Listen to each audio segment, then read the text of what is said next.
ازيكم عاملين ايه؟ يا رب تكونوا بخير. دلوقتي انا رايحه رحله تبع المدرسه، اشمعنى سلمى وريهام طبعا. فدلوقتي هوريكم كل حاجه وانا ماشيه في الطريق. دلوقتي انا في نص الطريق. دلوقتي قربت اوصل المدرسه.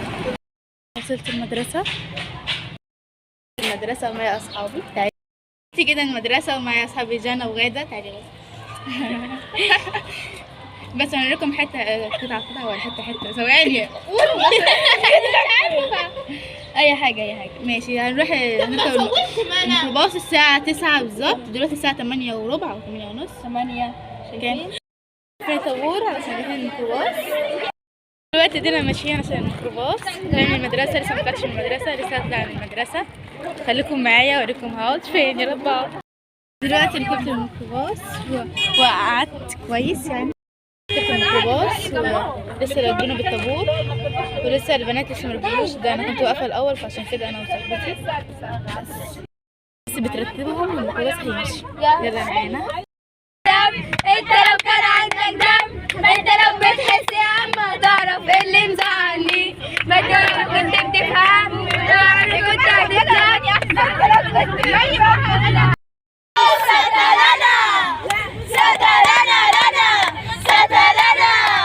العيال بتغني ستلنا جبتك بالليمون ولا محمد صاحبك مدمرة حياتي اختياراتي مدمرة حياتي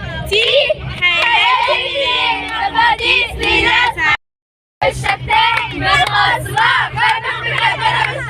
مش عايزة عيني تكون شايفك ولا اسمع صوتك من وداني. ما انت لو كنت بتهتم، ما انت لو كان عندك دم، انت لو بتحس يا عم هتعرف ايه اللي مزعلني.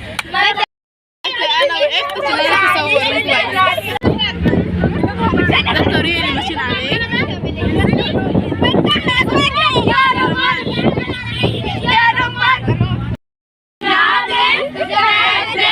بس لو هو ده المكان وصلنا بسرعه.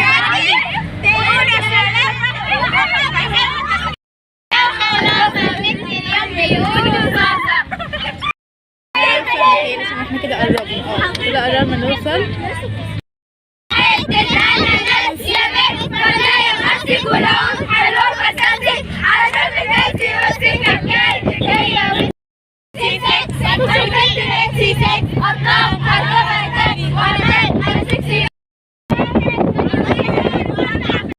دلوقتي يا جماعه حسب مش 10 دقايق اساسا.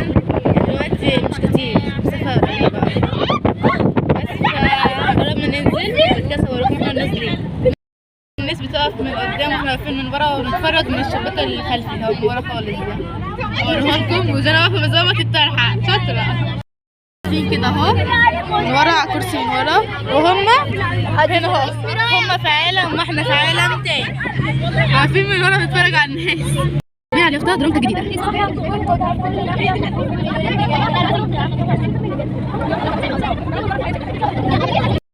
منظر روعه بجد.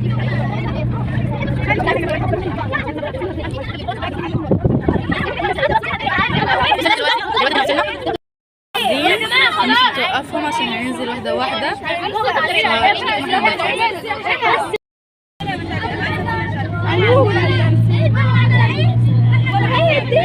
شفتيها؟ هي جانا. بصي هي العادلة اللي عملوها. هي بصي عملها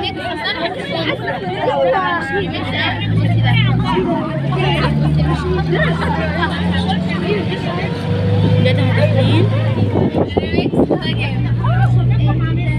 قديمة قوي بس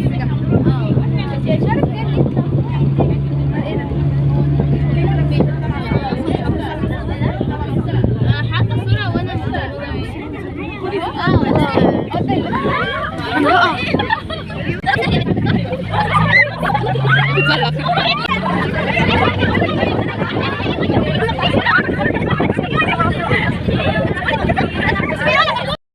دخلنا جوه اساسا.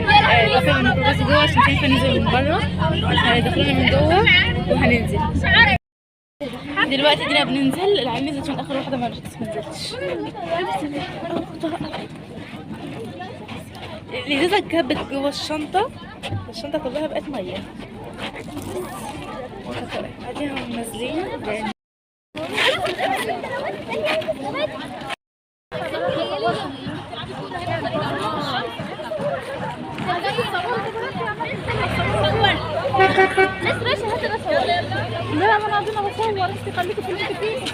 يلا تعالوا كده يا مريم، مريم تعالوا.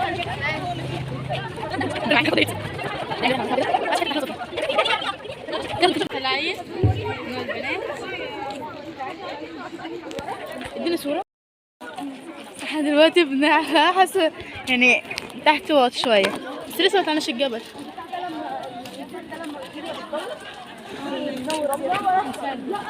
هات البس الشنطة كده. واو النجم ده بجد مش هتعرفوا تشوفوا قد ما انا شايفة. اساسا ما شايفاش من الشمس، فيعني كويس ان انا بصور. حبيبتي يا بجد انا جدعة؟ كويس. ما انا عارفة يا بنت، شوفي تطلعي انا اللي طلعتك. حبيبتي عارفة انا صاحية الصبح رجلي وجعتني على فكرة. سلمى رجلك وجعتك ولا لسه؟ رجلي وجعتني. والله رجلي وجعتني. فسحة نفكر نفسنا عن الامتحانات جاية. الامتحانات جاية مش هنعرف مش هنعرف نطلع اساسا، فدي كويسة. رجلينا طالعين. لما نخلص الطلعة دي بقى اوريكم الباقي. بس دلوقتي انا لسه في اديهم مرة تانية، فدلوقتي طالعين. خلاص ارض مستويه. دلوقتي بقينا في ارض كده واسعة، في ارض واسعة.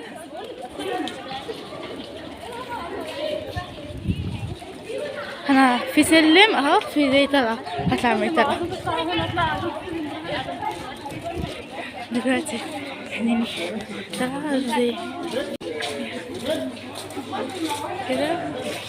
هندخل من هنا اهو، فوقيكي زي صخرة كده كبيرة كده تقع فوق راسي. انا اشتريت ب7 وب 12 هناك واشتري هنا. ماشي ثواني. طب يلا باب اصلا. خلاص تعالي. مفيش باب اصلا. كده قدام.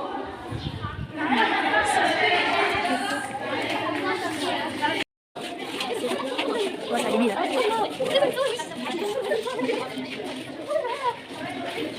كبيرة أوي.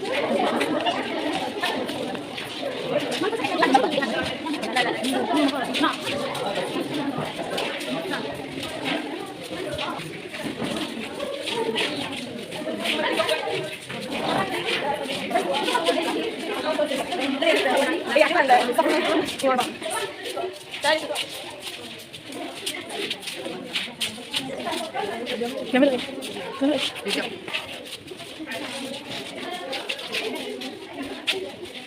جميل أوي. انا راح اصور.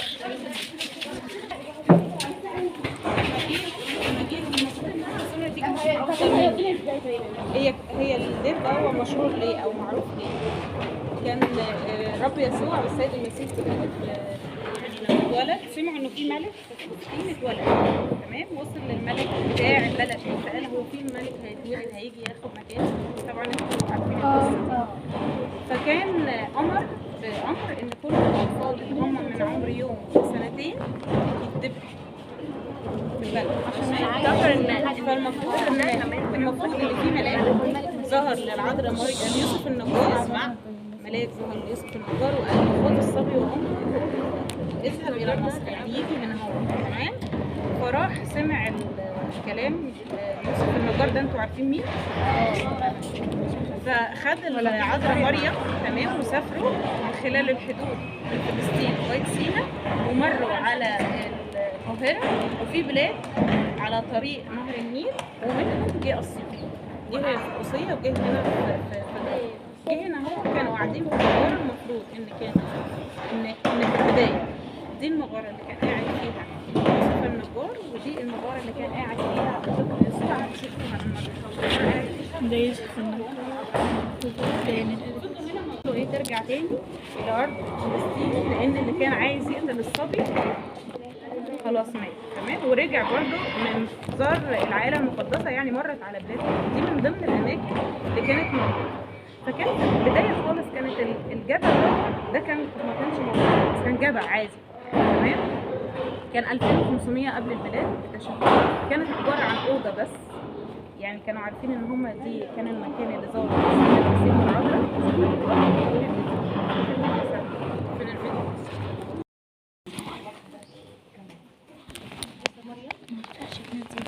معلش هنطلع على الخريطة الشمال الشرقي. راحوا أماكن كتير في الوجه البحري، وراحوا منطقة وادي النطرون صحراء مصر الغربية، ورجعوا كمان على الوجه البحري منطقة القاهرة القديمة. تسمعوا عن منطقة السبع كنايس اللي هي مصر القديمة، أبو سرجة وهناك مرجرجس وأبو سيفين. المنطقة اللي هناك دي ومن المعادي نزلوا المعادي، من المعادي أخذوا مركب نزلوا بيها ناحية الجنوب. وصلوا لمدينة البهنسة ما بين المنيا وبني سويف. وصلوا كمان تحت أكتر لجبل قسقام. قبل جبل قسقام في منطقة في سمرود في المنيا اسمها جبل الطير، موجودة هناك مغارة لحد دلوقتي. بعد كده نزلوا أكتر في نهر النيل لجبل قسقام اسمها عن القصية. القصية ده مركز كده بحري، يعني بحري مركز أسيوط المنفوض.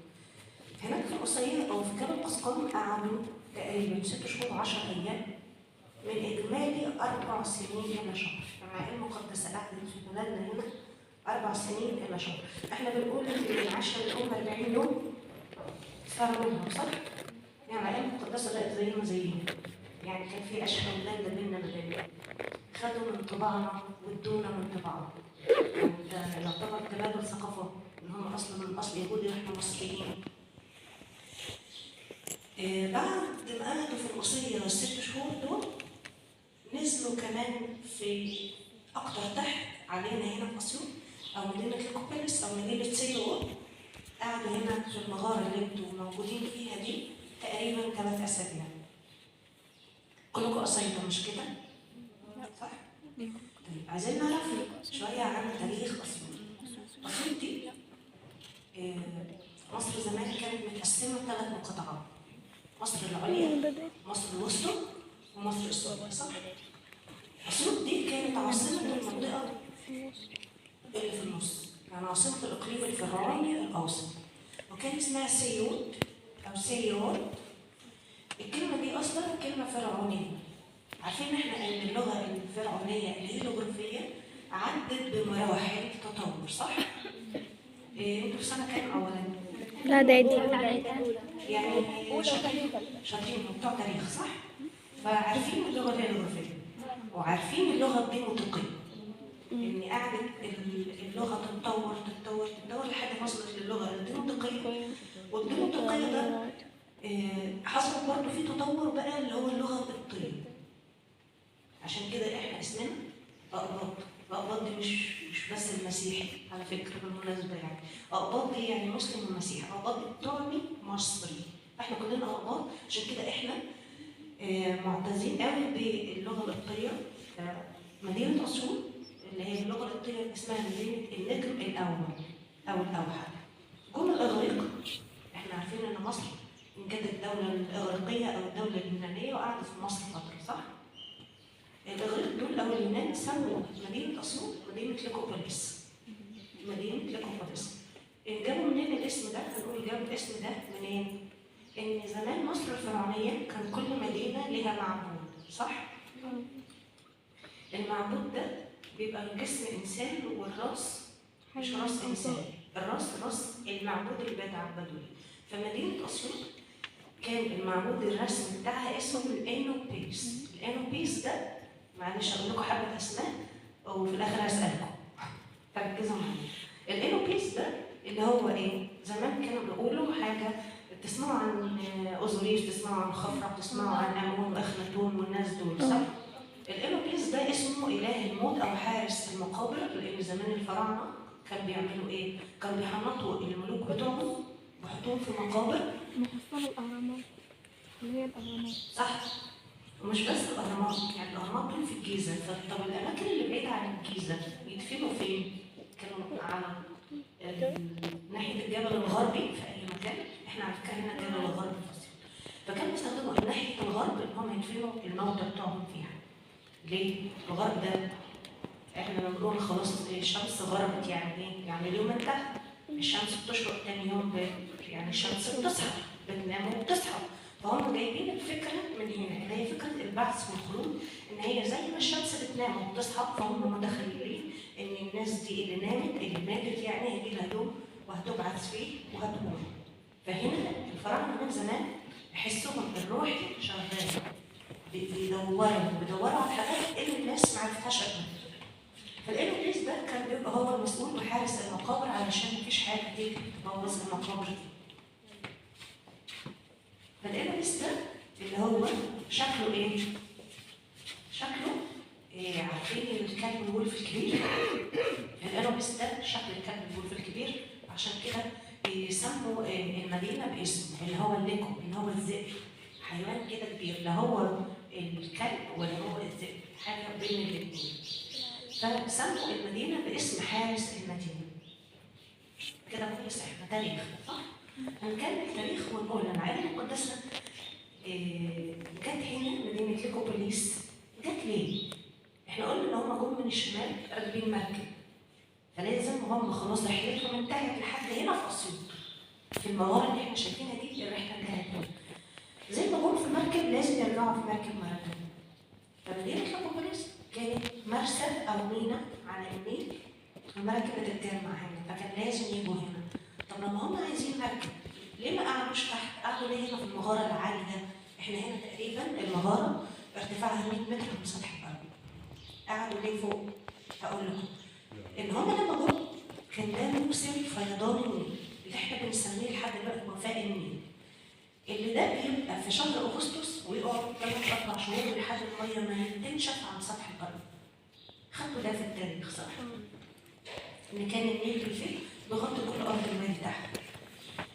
الماء كانت بتبقى غزيره وعميقه يعني، فكانت بتاخد فتره لحد ما تنشف. الفتره دي بتتراوح من 3 ل4 شهور. فالعائله المقدسه كانت هنا في المغاره دي قعدت تقريبا 3 اسابيع. بعد كده العائله المقدسه خلاص مشيت روحت. ايه اللي خلى المصريين مرتبطين بالعائله المقدسه؟ يعني انتوا كمسلمين، معظمكم كمسلمين بتكرموا العذراء اللي هي سيده نساء العالمين. يعني هي ليها مكانه اكتر حتى من امهات المؤمنين، صح؟ ليها مكانه. وبما اننا المصريين، بما اننا متوارثين مع بعض الحس الديني والحس الروحي، فكلنا بنكرم العذراء والنور. ده من بدايات مجيء العائله المقدسه. ازاي؟ ان الناس بعد ما انتشرت المسيحيه في مصر في القرن الاول عايزين يعرفوا ايه الاماكن اللي زارتها العائله المقدسه عشان يتبركوا بيها. فمن القرن الاول وهم راحوا الاماكن دي، عارفين زي ما بنقول يحجوا اليها، ان هم كانوا بيروحوا الاماكن دي يتبركوا منها. طب ايه اللي خلاهم يعرفوا الاماكن دي؟ ايه اللي خلانا احنا لحد دلوقتي عارفين الاماكن دي؟ حد يقول؟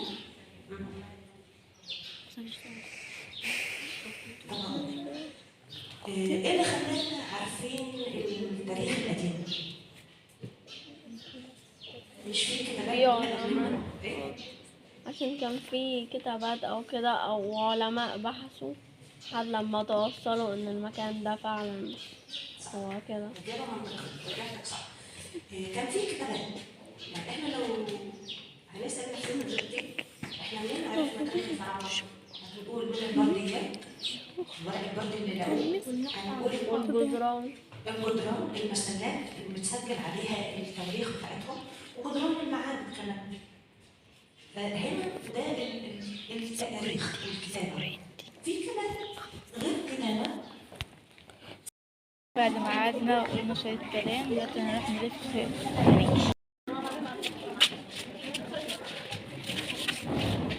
دلوقتي هنروح نصور ايه هناك.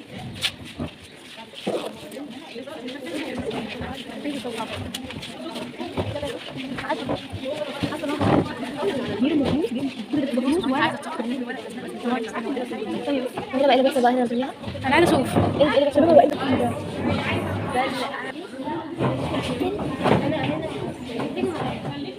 بيطلع دخان على فكره.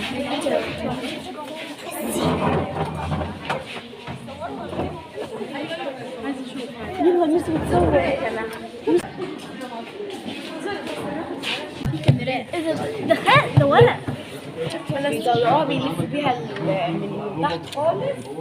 ايوه هو بالظبط ما هم بيلفوا على الناس. ايوه بيخبط ليه بلاستيك في شقات كام؟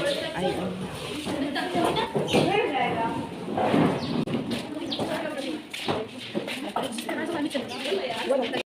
دلوقتي احنا طالعين فهدونا المزار التاني.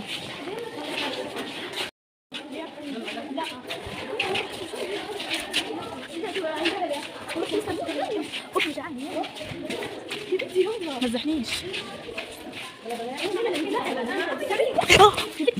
ليه يعني استفاد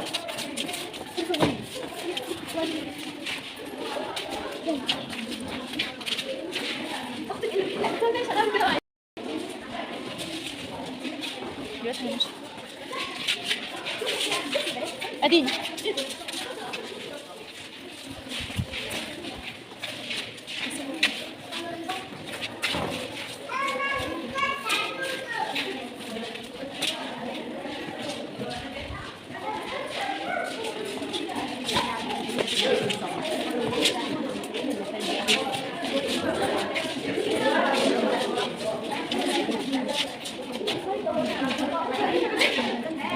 بس انا قلت كتاب الانجيل كتاب الانجيل كتاب من حاجه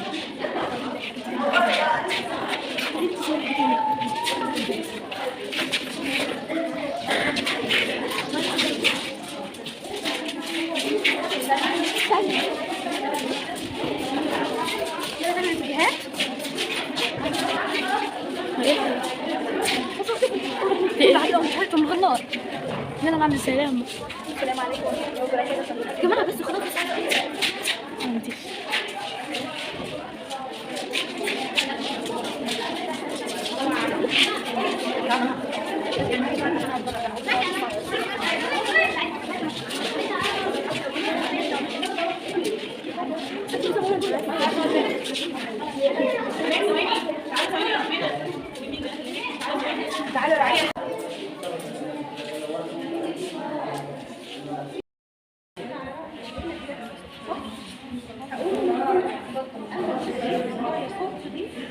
لما اتميز من 9 سنين يعني توفى من 9 سنين جسد مش خلاه هنا. طب ده واحد مات انا جاي عنده اعمل ايه الورق اللي انت كاتبه ده؟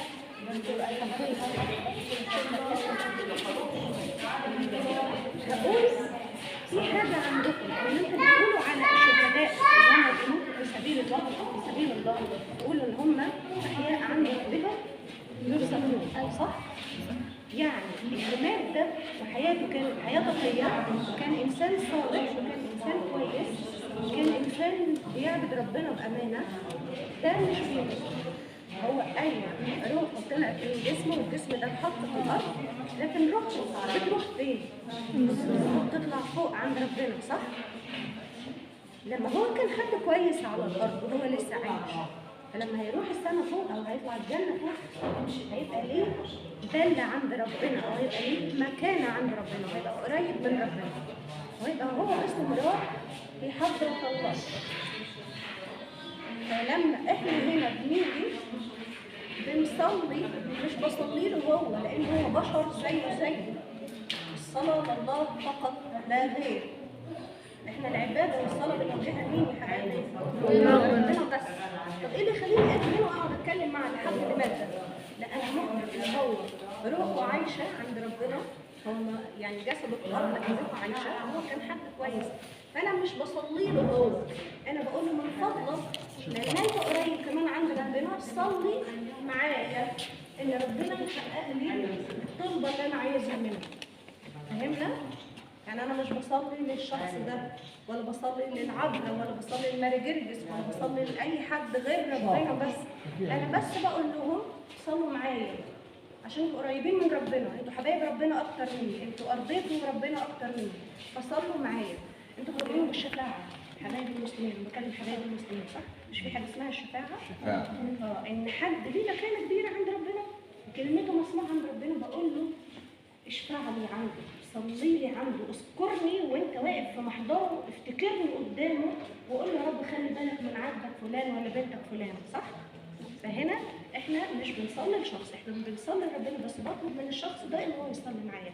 حاجه كمان، الورقه اللي انا بطلبها او الورقه اللي انا بكتبها، انا بكتب طلبتي او صلاتي او مش حابه اقول امنيه، لكن حابه اقول احتياجي. بكتب احتياجي. هل ربنا مش عارف؟ لا، ربنا عارف كل شيء، صح يا حبايبي؟ الله قادر وعارف كل شيء.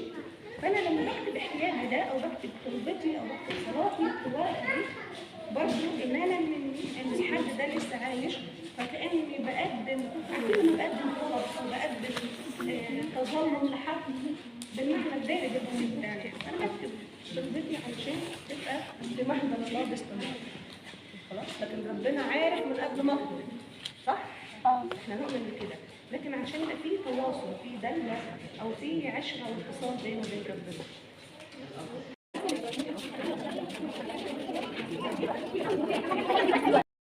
في كام حجرايه كده مبنيين على بعض كانهم ترابيزه او كانهم مصطبه، في حطب، في ولد صغير مربوط على الحطب. الراجل الكبير ده ماسك سكينه ويذبح الولد الصغير. بعد السكينه في ايده وراه في ايه؟ في خروف.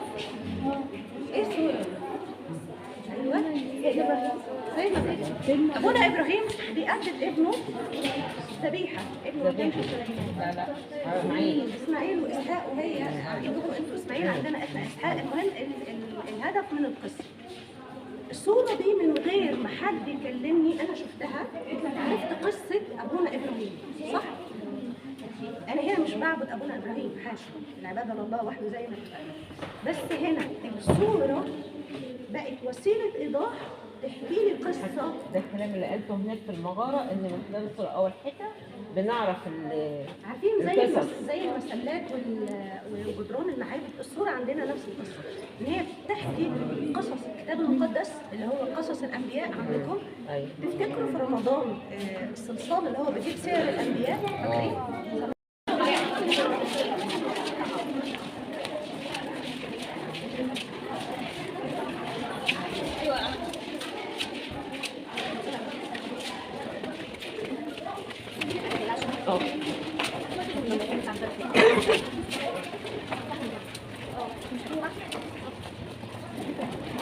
حلو شمعة. هولع شمعة.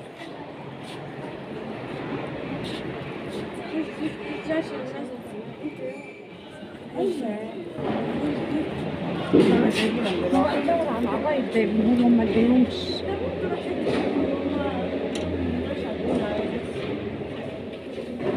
مش انت اللي بتخوض فين؟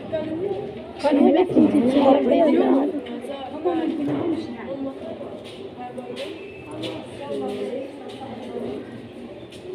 شوفي تثبت ثانية تعالي هنا.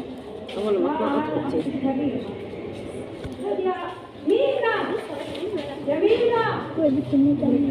هو ثبتت حطيتها. يلا جاي.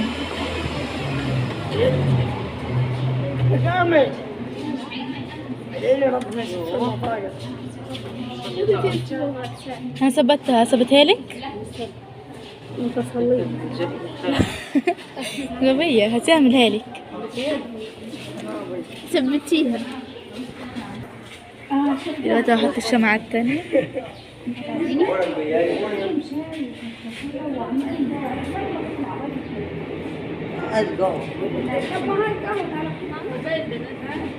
ثواني نرجع لهم، صح؟ هما مشوا ازاي بقى؟ سلام يا مبارك الحمد لله. كيف مش عارفه احطها؟ الشمعة هيمسكها لي يعني كده؟ خلاص مش الشمعة ما يقعش عليه. انا عايزه احطها، مش عارفه احطها. يلا يا بنات. يلا. حطيت الشمعة التانية. يلا.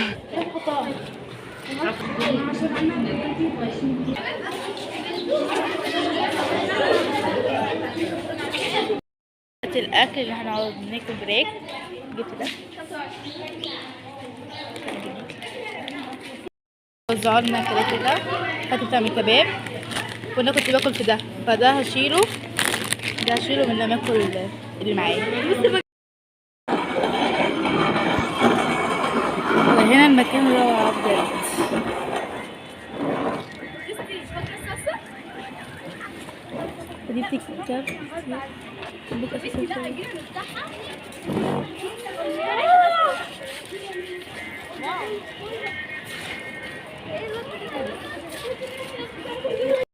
دلوقتي احنا رحنا فوق الجبل قاعدين.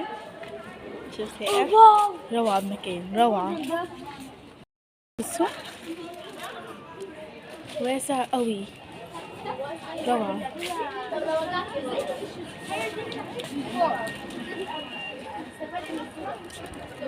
مقابر. يوم انا كام؟ ايه المقابر ده؟ فين المقابر؟ فين المقابر؟ فين المقابر؟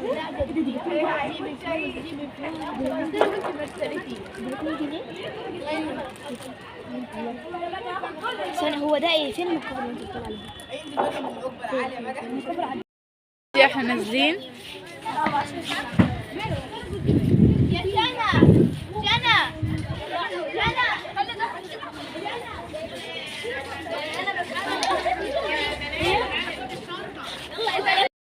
دلوقتي احنا نازلين اتوبيس.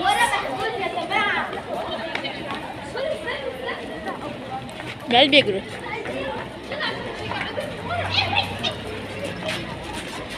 هي نازلة لسه ما طلعناش بره اساسا.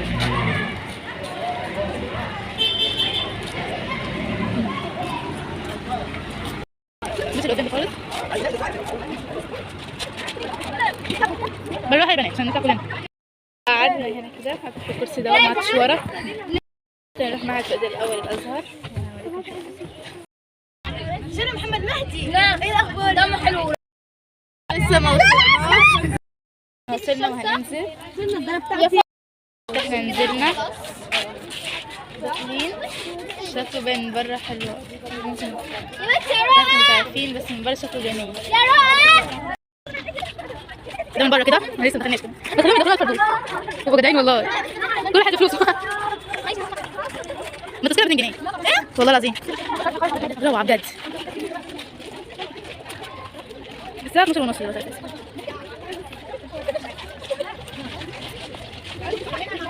هنا بتاع صور حلوه.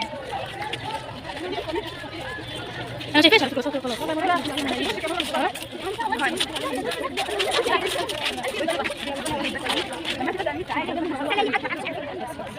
انا جايبه فكره زي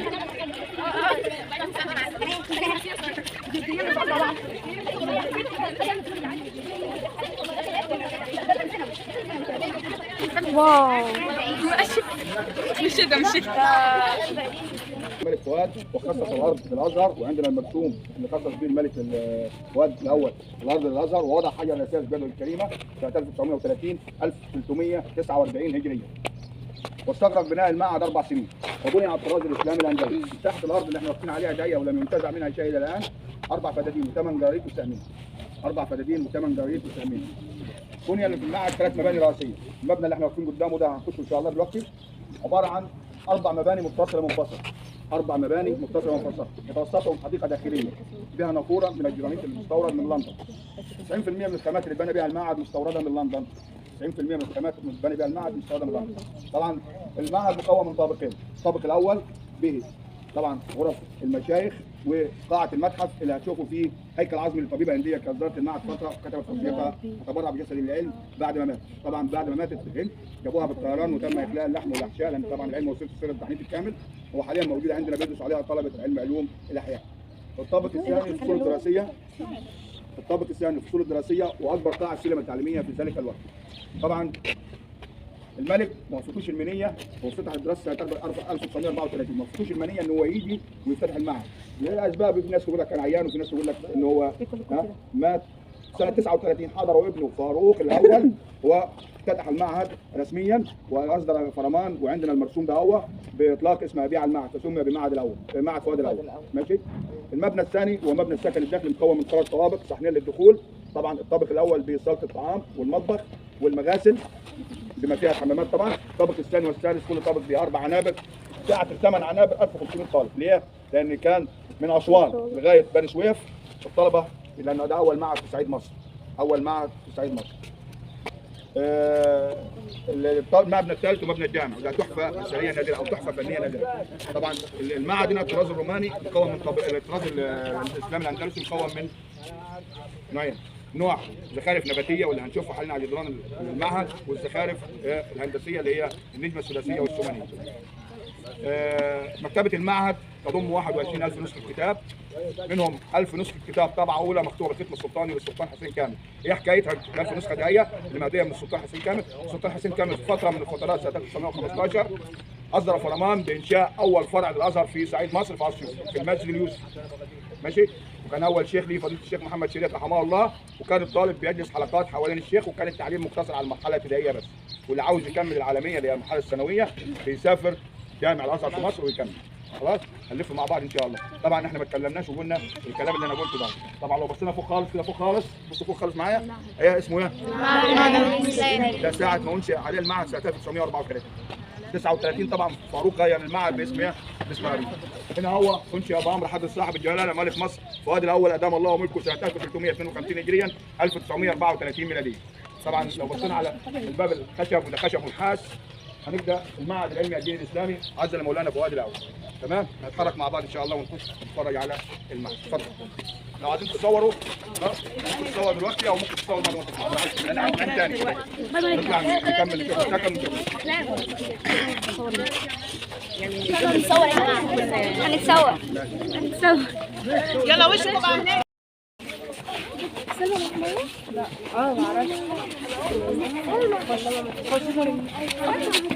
الملك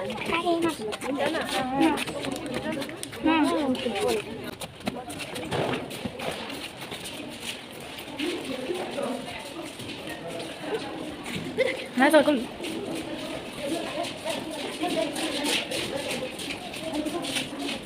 واو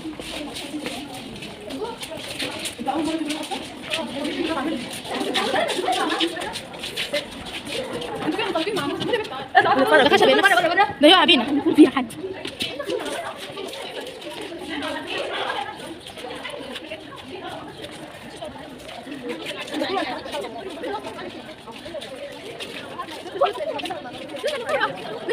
شغالة؟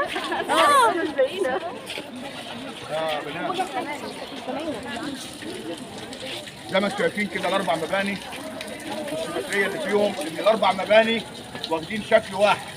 لو بصينا هنلاقي في باب هنا وفي باب هنا، لو بصينا هنلاقي في شبابيك هنا ووجه شبابيك هنا، كله هنا واخد سيمتريه واحده او شكل واحد.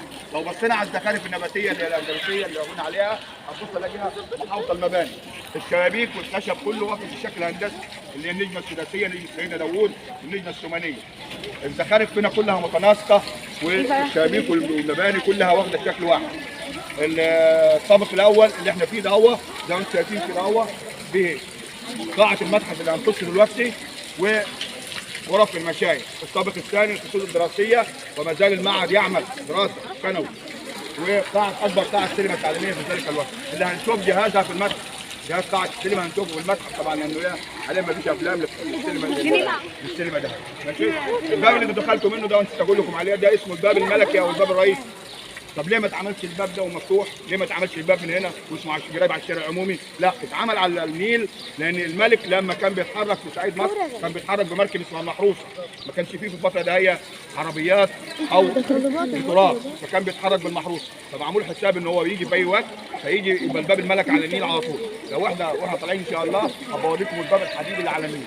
خلاص؟ هنتحرك مع بعض كده هو ان شاء الله على المعبد من هنا عشان ما تفهموش نفسكم.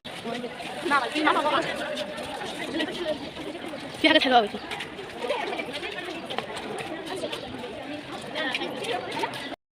دي روعه بجد. احنا دلوقتي رايحين المتحف اللي قاعدين عليه هو ده. واو بجد عايزه اشوف دي متحف.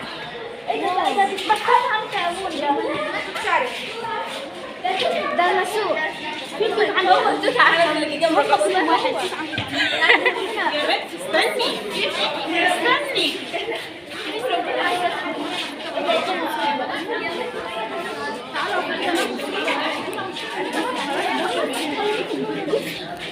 كله بالراحه يعني ادخلوا.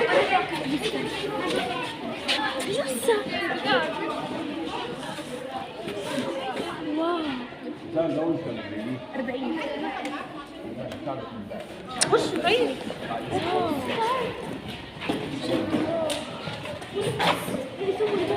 عقاب حد يصورني على الفيديو. دي حاجات حقيقية دي على فكرة. لا حقيقي يا جدعان، ده حقيقي. حقيقية يا لهوي. طبيعي. بص دي حاجات حقيقية. لا حقيقية والله ممكن. لا ايوه حقيقية. حقيقية.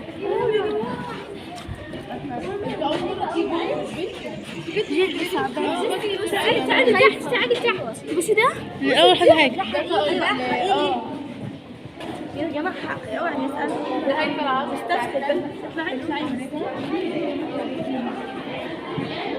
لا بصي دي حقيقيين على فكرة. ايوه ما بين قوي ليش. بصي ابو كردان، واد ابو كردان. بصي لا خليكي تحت. ما أول حاجة. بس خلاص انت صورتي. ازيك عامل ايه؟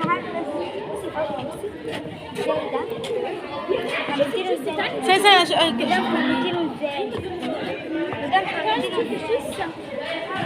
حاجات حلوة. حقيقي ده؟ لا ده بس يا شنو. تعالى هذا هو الحقيقي. ده اللي حقيقي. لا شايفين ده؟ ربنا دكتور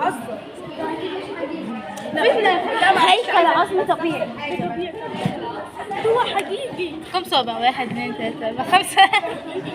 عدوني بس هي كنت صباحها اتكسر.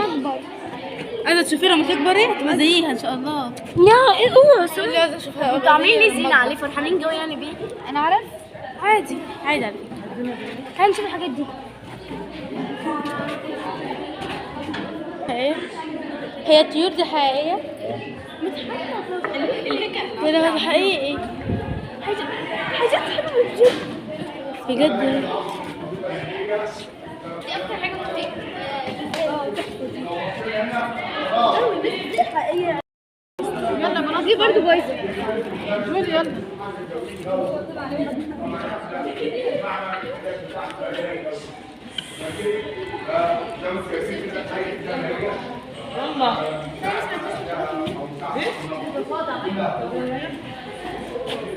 شوفي بيقول لكم ايه هناك.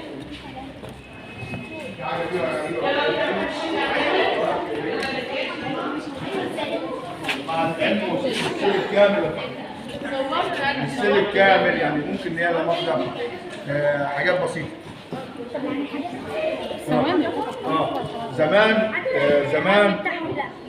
زمان رمسيس الثاني والله لا لسه بجمع عنه. نسمع المعلومه يا بنات، ما احنا جايين ليه؟ لا مش مذكور كام سنه. زمان رمسيس الثاني وجعوا منه شعرتين. سافر امريكا بطياره خاصه تحت حراسه مشدده واستقبلوه في امريكا استقبال كامل عشان يعالجوا الشعرتين اللي وجع منه. فطبعا العلم وصل لبعض معلومات من سر التحليل، مش السر الكامل. السر الكامل ده لسه لغايه دلوقتي ما يعلموش غير اللي لا ربنا سبحانه وتعالى والفراعنه. لكن العلم لكل مدى بيوصل لاسراره ماشي تعامل.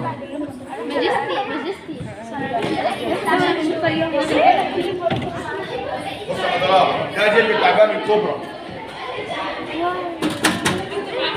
نعم يا حضرات ده جلد تعبان الكبرى، ده جلد حقيقي. يا لهوي. لسه ليه دوت؟ انتوا سنه اعدادي صح؟ دوت تمثال اللي هنا معانا. اسمع، ده تمثال من الجبس والجلد بيتحفك حته حته، وطبعا لو بيفكوا بيشوفوا طبعا الكبد والامعاء، كل ما داخل جسم الانسان حتى الشرايين والاورده باينه ماشي، كل حاجه باينه. عشان طالب علم علوم عندنا هنا هو ادبي وعلمي طبعا زي عندكم في التربيه والتعليم عادي، بس بالاضافه للمواد الشرعيه والمواد العربيه طبعا عندكم غير عندكم. فالطالب في علم علوم بيدرس في الاحياء جسم الانسان بالتفصيل، فيبقى عارف ايه كل حاجه، ملم بكل حاجه ماشي. تعال كده هنا.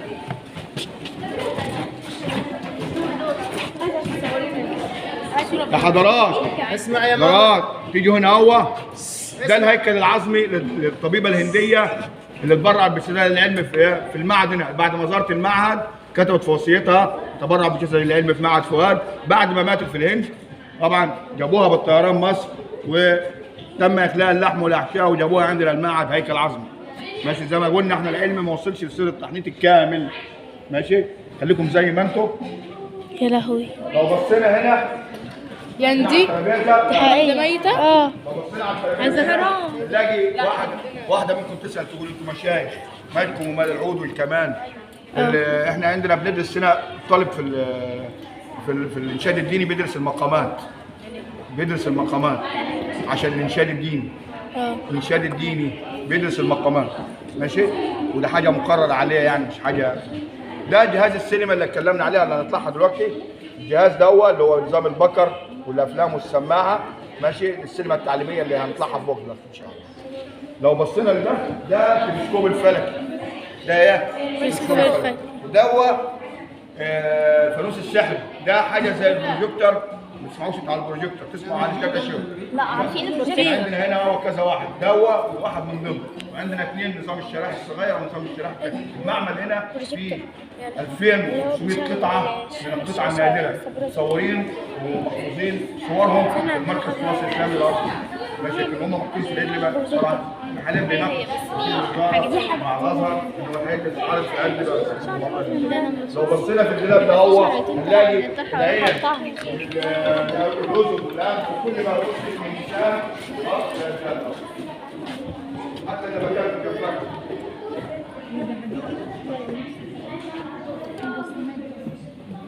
يا ماما. المعمل ده بيستخدم للدراسه مش للمنهج بس. طلبه العلوم والاسلوب وهذا بيوضح ان في دراسه وتدريس.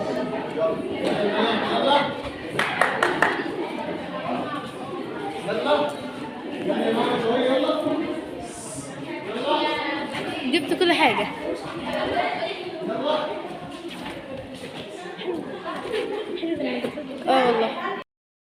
دلوقتي يعني السلم الدور التاني. تجنن مني. طالعين هنا ويا رب يوصل. رجلينا اتكسرت. احنا مش ايه؟ تدري مش انا كفايه انا ما اتكسرتش.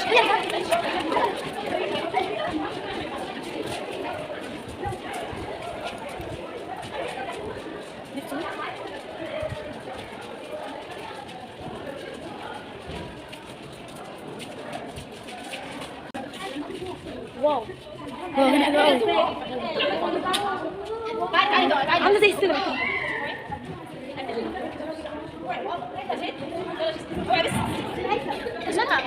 تعالي بك والله العظيم. تعالي خش معايا.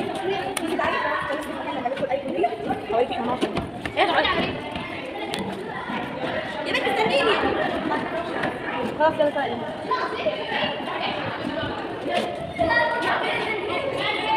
والله بنضربه.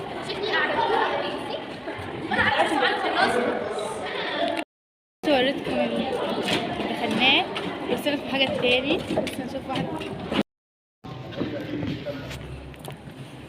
طبعا الشغل والولاد علينا المطر وهي لا زي السينما فعلا بتاع المنشئ المعدن الجهاز بتاعها حلو والشاشه اللي هي شاشه الاطار ده ده احنا حاطين فيه لحظه ده دي شاشه في 5 فتحات لو بصينا ورا كده اهو 5 فتحات العامه في اوضه هو في الحته ديت. ماشي، الاوضه دي هي بيحط فيها الجهاز وبيصور الشعاع بتاع الفيلم.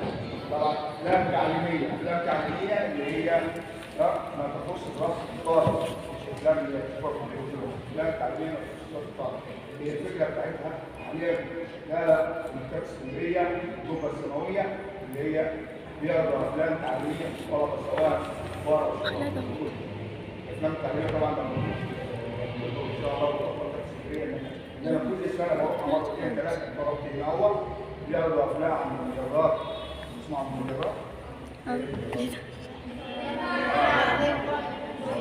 والتعامل بيخش فوق الانسان لغايه ما يمر الى المراحل تخش الانسان لغايه ما يطلع في الحمام. برضه بيشوف الافلام بتاخد وقت. فالفكره اللي هي اتعملت عليها في الفكره اساسا في المعهد زي ما انتم شايفين. السينما واخده جناح كامل او مبنى كامل. الطابق الثاني واخده مبنى كامل. على يمين السينما في ده وعلى شمال السينما في ده طبعا الكوبريات الأحمر ينزلوا على تحت. لاحظتوا في 3 سلالم والداخلين في المعهد في 3 سلالم. ال3 سلالم اللي هم بيطلعوا في الحديقه الداخليه، بيطلعوا الطالب او الزائر او اي حد في الحديقه الداخليه. عندنا السلميات يطلعونا بره الحديقه، بره المعهد على يمين السينما وعلى شمال السينما، وفي نفس الوقت بيطلعوا في السينما. لو بصيتوا في باب اهو والناحيه الثانيه في باب اهو، الزبائن اللي هم يطلعوا في الدور الثاني من السينما ويطلعوا فوق السطح، وفي نفس الوقت لو نزلنا تحت ننزل بره الباب. عندنا هنا شوف طبعا المعهد ده هو زي ما قلنا عباره عن 4 مستطيلات، 4 مباني بشكل مستطيل ومتوسطه وحديقه داخليه ونافوره. تحت المعهد بتاعنا ده فيه بدروم مفتوح، طبعا احنا بننزل عشان تشتغلوا ده حديث طبعا. البدروم ده هو يحتوي على سرداب زي قناه حماس كده، اسمعوا قناه حماس طبعا. السرداب ده هو لو مشينا فيه نطلع فيه احنا عارفين مكانه في النيل معمول بشبكه حديد والرصاص حاليا تاخد مع التمييز جاي المكان ده متنظف السرداب ده وهيبقى برضه من المنظر. ماشي؟ عندنا مدروم مع كامل في سرداب يطلع السرداب ده معمول ليه؟ في الفتره اللي بنى فيها المعهد كانت فتره حكم اسره محمد علي، كان في طبعا قرارات وفي طمع العثمانيين وطمع انجلترا وفرنسا في مصر، وطبعا معمول ان المشايخ يهربوا عن طريق الشارع ويهربوا عن طريق النيل، يهربوا عن طريق النيل. كان اهم حاجه طبعا المبنى هنا زي ما شايفين كده. احنا عندنا شوف الفصول بتاعتنا الفصل بيشيل 65 و70 طالب، فصل بيشيل 65 و70 طالب. ارضيه خشب بتاع 8 متر والسطوح بيطلع بره، وانا كنا الجبال المختلفين وقعدنا مع الطلبه بتاعنا الصالح. على فكره انا مدرس رسم، ناظر هنا بهتم بالتربيه الفنيه والالعاب والموسيقى زي وزاره التربيه والتعليم، مش مواد شرعيه بس. ان احنا طالب بيدرس 18 ماده، طالب ثانوي بيدرس 18 ماده. طبعا احنا عندنا حاجه التخصص الاولى عشان تاخد فكره برضه على دراسه الازهر. التخصص الاولى في ادبي وفي علم. التخصص في علوم طبعا قالوا ده هو علم بس. طبعا الادبي طبعا بيدرس المواد الادبيه اللي بتدرسوها انتم ثانوي، بالاضافه للمواد الشرعيه اللي بنصرها طبعا القران الكريم والفقه والتفسير والتوحيد والحديث. خلاص؟ واللغه العربيه اللي بتدرسوها انتم مش شيء بتدرسها، اللغه العربيه احنا نتوسع شويه في اللغه العربيه. احنا بندرس الادبي والنصوص والبلاغه والمطالعه، ماشي؟ الادب والنصوص والبلاغه والمطالعه، انتم بتدرسوه بيتوسع. الطالب اللي بيدرس 18 ماده بتدرسوها زي ما انتم شايفين كده. طبعا الشيء طالب الخارج العلم الاولى كلنا بعكس في عاده مدرس رسم او اي مدرس كيمياء، مدرس فيزياء، مدرس احياء، مدرس رياضه ملوش حد يتعامل اللي هو بيدرس المواد الشرعيه والمواد العربيه. عندنا المعهد هنا شغال 24 ساعه، هي 24 ساعه من فتره الدراسه بتاعتنا. طبعا دول عندنا حاليا فتيات واقفين في فتره الصباح، دول في بدايه المعهد اللي احنا بنضمن كنا احنا نبقى صباحا احنا جامعاتنا احنا بنخلص الساعه 2 من الساعه 3 العشاء او الساعه 7 في حاجه اسمها الروح الازهري. هو مثال عشان عاوز يشتغل حد يشتغل 3 اروح او عمل الشعب بس التقديم مش يكون كده. في روح الطفل اللي هو 7 سنين فيما فوق ده بيحصل في القران كله ان هو بيجي على بيومين قصص ومقالات وما شابه ذلك. تاخد هنا هو الازهر التقديم بالعلوم الشرعيه والعربيه، لا في كتب ادبيه وفي كتب علميه وفي كتب من ضمنهم 1000 كتاب طبعه اولى مكتوبه بالسيد السلطاني والسلطان حسين كامل. طبعا قلنا السبب مع الازهر وراح السلطان قلنا نفسي نروح المكتبه بتاع كامل على 1000 كتاب يعني طالعين منهم كذا. طبعا الوثائق اللي اتكلمت فيها ان هو ايه الملك مخصص الازهر والملك فاروق لما جه فتح المعهد ووثيقه الافتتاح ووثيقه اطلاق اسماعيليه على المعهد كله عندنا. واللي هيخش فيكم معانا صفحه المعهد الفؤاد الاول شوفوا الوثائق الدائريه الموجوده على الصفحه بتاعتنا. ممضيه لإمضاء الملك الفؤاد الاول وفاروق الاول. ماشي؟ كان عندنا هنا 3000 مخطوط 3006. ماشي؟ اللي بقي منهم في النهايه بعد الفتره الحديثه دي اللي بقي منهم في النهايه راحوا المركز الدراسي الاسلامي بالازهر، بالتالي احنا وديناهم مركز اسكندريه للتأمين، بعد كده رجعوا على مركز الدراسي الاسلامي بالازهر، مخطوطات جميله جدا وخط بسم الله ما شاء الله، يكون تشوفوه خير انسان زمان كان مهتم بالعلم غير الامور، ولا كتاب ولا كمبيوتر يفرق في الخط، بسم الله ما شفتوا. سعدنا بكم، حتى عنده اي سؤال عنده اي استفسار شرفتونا ولا واحد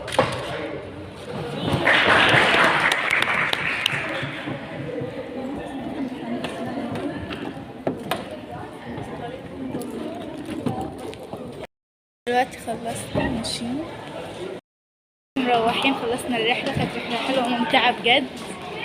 ودينا ماشيين بجد تحفة، بجد تتعاد ده أكيد يعني. دلوقتي خلصنا الرحلة ونروح البيت وأوريكم سلمى مريم وشيماء. مروحين لا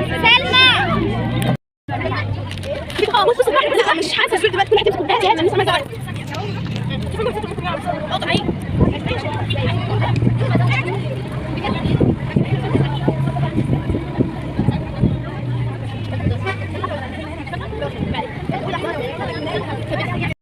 للأسف فضلت واقفة، رحت وجيت وأنا قاعدة، أنا مروحة دلوقتي واقفة كويس.